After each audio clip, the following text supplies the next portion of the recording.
दोस्तों स्वागत आप सबों का बिहार एसटीईटी के एक नए वीडियो में। और पिछले दिनों मैंने आप लोगों को दिखाया था तो कि किस कारण से जो है कई लोगों का फॉर्म रिजेक्ट हो जाता है। आज उस पर भी कई लोगों का सवाल हुआ था, उसके बारे में थोड़ी चर्चाएं करेंगे।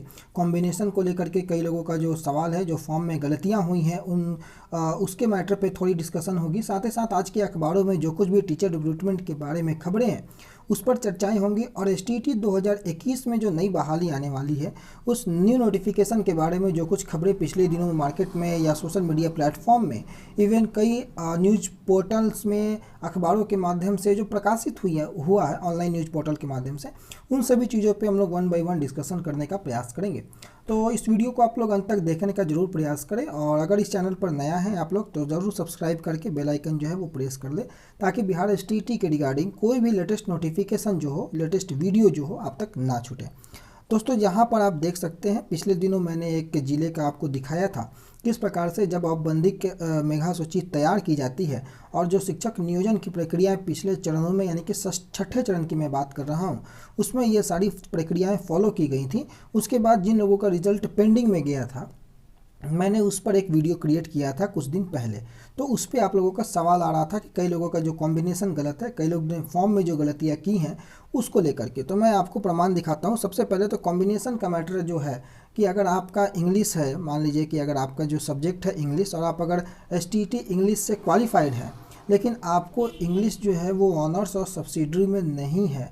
कई लोगों का ये सवाल है कि क्या इंग्लिश सब्सिडरी में है तो वो एलिजिबल है या नहीं है। तो ये बिल्कुल एलिजिबल है, मैंने इस पे वीडियो बना रखा है, आप जा करके देख लेंगे। लेकिन अगर आपका वो सब्जेक्ट जिसमें आप क्वालिफाइड है वो ऑनर्स या सब्सिडरी में नहीं है, तो जा करके जो है वो आप क्या हो जाएगा कि डिस्क्वालीफाई आगे चल के करार दे दिए जाएंगे। यहाँ पर आप देख सकते हैं कि एसटीईटी अंग्रेजी में उत्तीर्ण नहीं है। क्या होता है कि कई लोग जो ऐसे हैं जो कि उस स्पेसिफिक सब्जेक्ट, स्पेसिफिक विषय के वैकेंसी के लिए फॉर्म फिलअप किए थे, लेकिन वो उस एलिजिबिलिटी को, जो इसेंशियल एलिजिबिलिटी था, उसको फुलफिल नहीं करते हैं। उसके बावजूद वो लोग क्वालिफाइड हैं। इवन मेरे पास कई लोगों का उस वीडियो को बनाने के बाद मेरे पास जो है वो ईमेल्स आया कि कई लोग एसएसटी के जो हैं उनके पास हिस्ट्री और ज्योग्राफी में से कोई एक, आपको ये कंपलसरी था कि ये होना है, लेकिन हिस्ट्री और ज्योग्राफी में से भी उनके पास एक सब्जेक्ट नहीं है और उसके बावजूद भी वो लोग क्वालिफाई हैं। तो ऐसे लोग क्या होंगे आप लोग समझ सकते हैं। मतलब अगर आपने अगर नोटिफिकेशन को अच्छे से पढ़ा है तो आप बिल्कुल ये समझ सकते हैं कि ये लोग ज़रूर बाहर हो जाएंगे। जिन लोगों का कॉम्बिनेशन मैच नहीं कर रहा है, इसेंशियल क्वालिफिकेशन मैच नहीं कर रहा है। लेकिन केवल एक वही रीज़न नहीं है, इसके अलावे भी कई रीज़न है। देखिए यहाँ पर भी अगर पिछले दिनों छठे चरण की बात करें तो कई लोग जो है वो अंग्रेजी में उत्तीर्ण नहीं होने के बावजूद भी फॉर्म फिलअप किए थे। तो ऐसे तो संभावनाएं इस बार नहीं बनती हैं, क्योंकि इस बार ऑनलाइन प्रोसेस के माध्यम से पहले ही रिजेक्ट हो जाएगा, तो ये संभावनाएं तो नहीं। लेकिन कई संभावनाएं जो फॉर्म में गलतियां जो हुई हैं, जो मार्क्स को लेकर के, यहाँ पर देखिए वो पेंडिंग में रिजल्ट किस तरीके से होता है।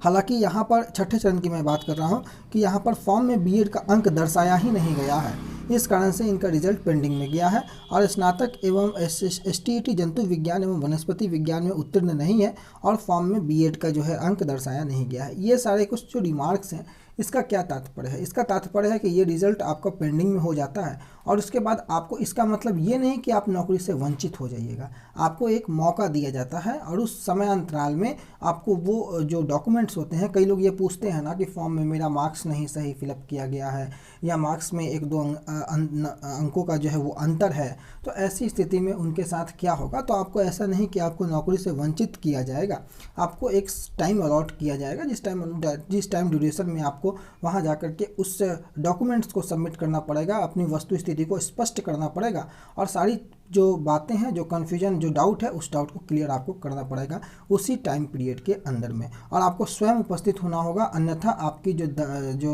वो दावेदारी है उसे निरस्त भी किया जा सकता है। ऐसी भी खबरें आपको पिछले दिनों छठे चरण में निकल करके आई हैं।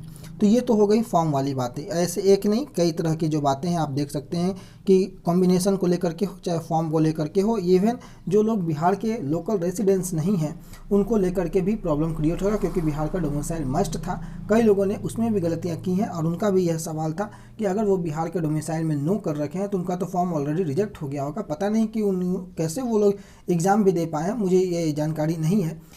लेकिन जिन्होंने बिहार के डोमिसाइल में यस कर रखा है उनको बिहार का रेसिडेंशियल सर्टिफिकेट जरूर से जरूर उपलब्ध करवाना अनिवार्य होगा।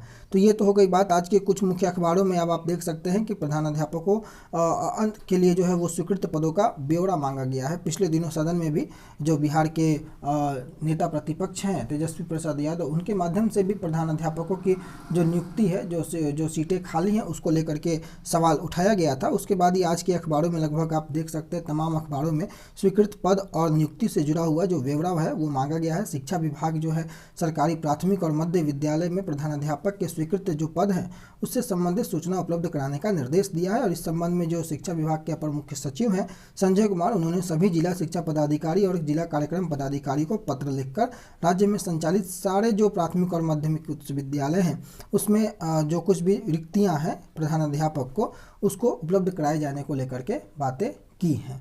ये हो गई आज की अखबारों की बातें। अब हम चलते हैं जो कुछ पिछले दिनों आप लोगों को यह देखने को मिला होगा बिहार एसटीटी नोटिफिकेशन 2021 का। आप लोगों को पता है कि 2019 वाला जो प्रक्रिया है वो अभी तक पूरा नहीं हो पाया है। कहीं ना कहीं मामला फिर से कोरोना को लेकर के और 106 कैंडिडेट वाले जो मुद्दा है उसको लेकर के मामला फंस रखा है। और अगर बात करें छठे चरण और 2017 का बिहार टेट वाली बातों को, तो वो भी कोर्ट के स्टे के कारण अभी तक मामला पेंडिंग में पड़ा हुआ है। उसके दरमियान जो है ये आप कई न्यूज़ पोर्टल में जो है ये वैकेंसी की डिटेल आप लोगों तक भी पहुंची होंगी। और ये वैकेंसी आप लोगों के माध्यम से ही मेरे तक कल या परसों पहुंचा था, लेकिन इसमें मैंने आज वीडियो बनाया है। तो ये 2021 की वैकेंसी को लेकर के इसका टेंटेटिव डेट जो है वो जारी किया गया है। अब इसमें कितनी सच्चाई है ये बातें आप लोग भली भांति समझते हैं। और इसके लिए समय अंतराल जो आप देख रहे हैं कि अप्रैल 2021 में इसका टेंटेटिव डेट दिया गया है। और आप लोगों को पता है कि अप्रैल जो है ये अभी ऑनगोइंग प्रोसेस में है और लगभग 10 दिनों से ज़्यादा 11वां दिन आज अप्रैल का जो निकल चुका है। तो ये मुझे नहीं लगता है कि ये जो न्यू नोटिफिकेशन की जो बातें हैं ये अप्रैल में आ सकती है। मेरे हिसाब से ये अप्रैल में आना थोड़ा मुश्किल है। हाँ, लेकिन इतना ज़रूर है कि वैकेंसी जो 2021 की है वो आएगी ज़रूर 2021 में, अगर ये प्रक्रियाएं जितनी जल्दी पूर्ण होती हैं। बाकी जो बहालियां हैं 2019 वाले की चाहे छठे चरण की जितनी जल्दी पूर्ण होती है उतना जल्दी 2021 में नया बहाली आने की संभावना है। चूँकि आप लोगों को पता है कि 33,916 ऑलरेडी स्वीकृत पद अभी शिक्षा विभाग के पास है, जो कि पिछले कैबिनेट में जो पिछले साल 2019 या 20 में जो है ये स्वीकृति मिल चुकी थी, जिसमें कई सब्जेक्टों में 5,000 से ज़्यादा की रिक्तियाँ मिला करके 33,000 से ज़्यादा 1,000 कंप्यूटर शिक्षक की जो रिक्तियाँ थी उसको जोड़ दिया जाए तो 33,916 की रिक्तियाँ आपको टोटल होती है, जो कि अभी रिक्त है। तो ऐसा नहीं है कि वैकेंसी नहीं आएगी, वैकेंसी आनी मस्ट है। लेकिन अप्रैल 2021 जो टेंटेटिव डेट दिख रहा है, मुझे संभावना है कि ये जो डेट है वो कुछ आगे जरूर बढ़ सकता है। अब इसमें